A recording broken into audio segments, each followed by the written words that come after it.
Depuis le XVIIIe siècle, la France a connu plusieurs coups d'État marquants. Le 4 septembre 1797 par François Rebelle, le 11 mai 1798 avec la loi du vin de Floréal, le 9 novembre 1799 avec l'ascension de Napoléon Bonaparte, le 2 décembre 1851 par ce même Napoléon, et le 13 mai 1958 avec le retour de De Gaulle. Ces événements, souvent glorifiés dans l'histoire française, révèlent une contradiction. Lorsque la France orchestre des bouleversements politiques, ils sont célébrés comme des actes de salut national. Pourtant, des actions similaires dans d'autres nations, notamment en Afrique, sont stigmatisées comme des putsch. Prenons l'exemple de Napoléon Bonaparte, classé en 2023 parmi les plus grands Français. Ces coups d'État sont perçus comme des moments de génie politique, tandis que des leaders africains, comme au Burkina Faso, sont souvent qualifiés de putschistes pour des actions similaires. Cette rhétorique des « deux poids, deux mesures » s'étend à la démocratie. Quand le peuple choisit un leader non aligné sur les intérêts occidentaux, ce choix est dénoncé comme erroné.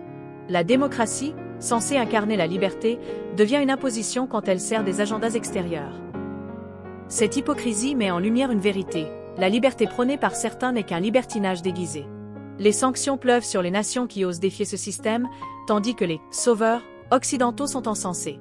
Le Burkina Faso, par exemple, lutte pour son autodétermination face à ces dynamiques. Refuser ce double jeu, c'est affirmer une souveraineté authentique, loin des manipulations et des récits biaisés. L'histoire ne ment pas, sauf si on laisse les menteurs la raconter.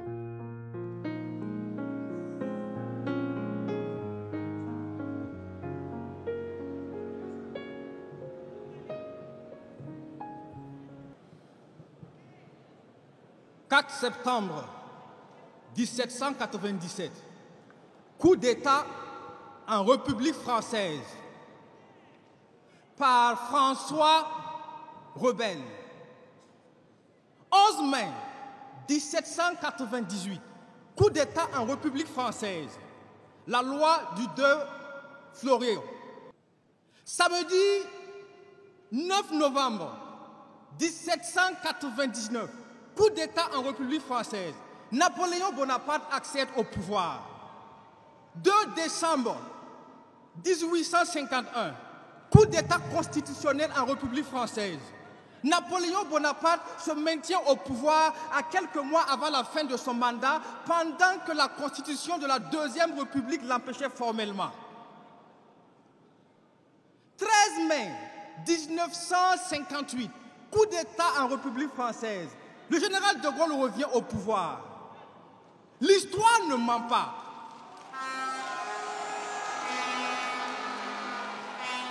L'histoire ne ment pas, sauf si on laisse les menteurs la raconter.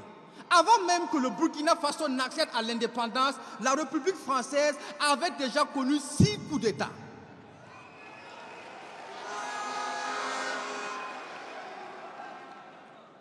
Comprenez donc que nous sommes dans le 2 poids 2 mesures, parce que fin d'année 2023, classification des 10 Français les plus grands hommes de tous les temps, et surprise, en 2e position, Napoléon Bonaparte, le putschiste.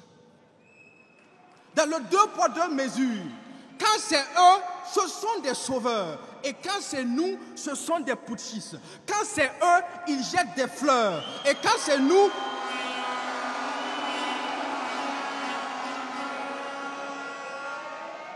quand c'est nous, ils balancent des sanctions. Quand c'est eux, c'est le tapis rouge, plus grand homme de tous les temps. Et quand c'est nous, ils sont en rage et comme des caméléons, ils changent de teint. Quand c'est eux, la démocratie, c'est laisser le peuple choisir. Et finalement, quand c'est nous que le peuple choisit, ils disent que le peuple a mal choisi.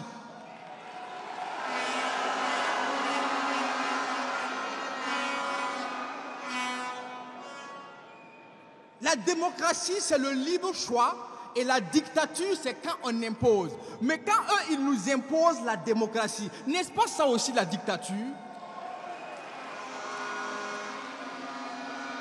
Alors oui, on a bien le choix, mais le choix entre 2 dictatures.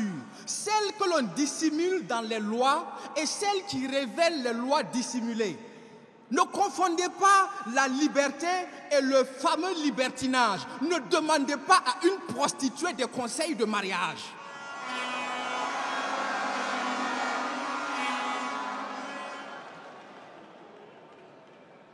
Ils ont les 2 poids, 2 mesures. Méchanceté et manigance. On ne peut pas choisir entre les deux. Il nous faut notre propre balance. Ils ont la politique du sorcier, effrayé pour capturer l'âme. Mais quand on essaie de capturer un étalon, il faut au moins réfléchir mieux qu'un âne. C'est pourquoi ils ont, quand c'est eux qui font des unions, il n'y a pas de souci. Mais quand c'est nous qui faisons une alliance, il y a un problème. Pourtant, l'union du mari et de la femme, c'est bien l'alliance qui est la preuve et l'emblème. C'est pourquoi quand on refuse, on dit non. C'est bien, mais ce n'est pas suffisant. Dans le domaine des communautés, quand on refuse, on s'en va. Et si ceux qui s'en vont sont 2 ou 3, eh bien c'est ceux qui restent qui sont en danger.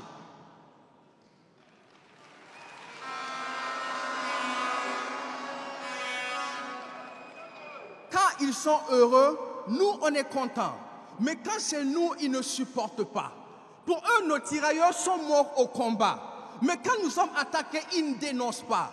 Parce qu'ils ne supportent pas ton sourire, la joie de vivre de tes enfants. Ils ne supportent pas ton avenir. Tant qu'ils n'y voient pas en ça, ils ne supportent pas ta paix. Et ton développement les dérange. Ils font tout pour avoir ta peau. Fais le cauchemar dans ta vie de rêve. Alors, est-ce que ce sont des amis ou bien ce sont des ennemis? Désormais,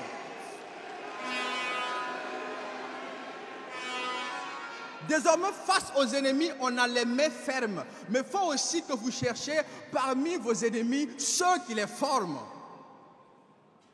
C'est pourquoi, dès lors, nous sommes résolus à continuer dans la lutte que nous menons, à choisir notre destin. Parce que si vous risquez de les trouver, en les trouvant, vous prenez un risque. Et vous risquez donc de réussir par sortir ce pays du lit terroriste. Vous risquez aussi de réussir contre les pronostics des pessimistes. Vous risquez de construire un Burkina fier et libre. Vous risquez de terminer ce que Sankara aurait fait si on l'avait laissé vivre.